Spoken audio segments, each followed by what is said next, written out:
энэ гадаадын хөрөнгө оруулалтын тухай ойлголтыг бид нар ард түмэндээ их зөв ойлгуулдаг. Тэгээд магадгүй одоо шаардлагатай бол энэ соён гэрүүлэх үйл ажиллагаа юм уу тий тусгай ажиллагаанууд дээр зохион байгуулах хэрэгтэй мүү гэж ингээд одоо бодож байна. Жишээ сая одоо тэр Францын Orano Mining гэх компанитай улсууд одоо яаж харьцаж байна тий энэ бол одоо бас нийгэмд нэлээд их тийм сөрөг ойлголт өгөхөөрөл тийм юм одоо болж штий. Одоо ингээд орон нутагт нь бол одоо ураны ойлголтоор маш ингээд сөрөг ойлголттой. Тэнд байгаа энэ ажиллаж амьдарч байгаа тэр манай ард иргэд бол маш их айцтай байна.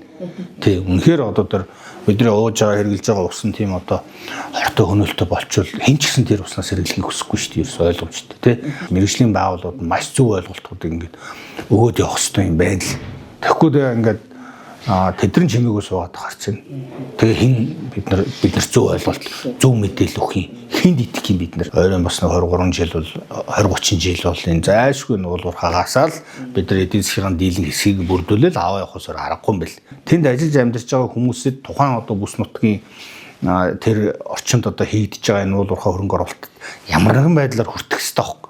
Өгөөж нь очих хэрэгтэй. Тэгжиж тэр улсууд чинь энэ хөрөнгө оруулалтыг чинь дэмждэг болно шүү дээ. Бас нэг дунд нь ингээд нэг хонжоо олдог гэх юм уу эсвэл одоо нэг ийм нийгмийн сэтгэл зүйд ингээд нөлөөлдөг буруу ташин өрхөрдөг нэг хэсэг бүлэг байна л да. Манай Дундгой аймгийн 6 суманд нэг тэр гадны Австралийн хөрөнгө оруулалтын компани сэргээгт гэрчим хүчний төсөл хэрэгжүүлээгээд одоо дата цуглуулдаг байхгүй.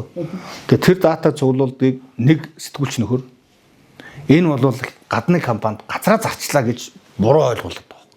Уг нь бол тэнд салхин сэнсний станц баригдуул тухайн орон нутагт маш их хэмжээний хөрөнгө оруулалт, маш олон ажлын байр тий маш эрэг зүйл болох юм. Хааштай манай Дундгой аймаг говийн бүс өөрөө ингээд 365 хоног чинь бараг 270 80 хоног байнгын салхитай байхгүй.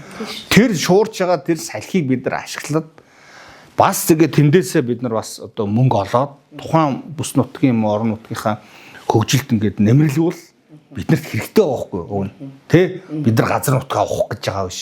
Тэ сэргээг тэр чинь тэр салхи ашиглая гэж байгаа байхгүй. Тэ манад одоо битүү нар байна шүү дээ манад говьд. Хэрвээ энийг бид нар өөрсдөө дотроо энэ асуудлаа шийдэж чадахгүй бол бид нар энэ хөгжлийн тухай яриад нэмэргүй шүү дээ. Одоо энэ байснараа л байна.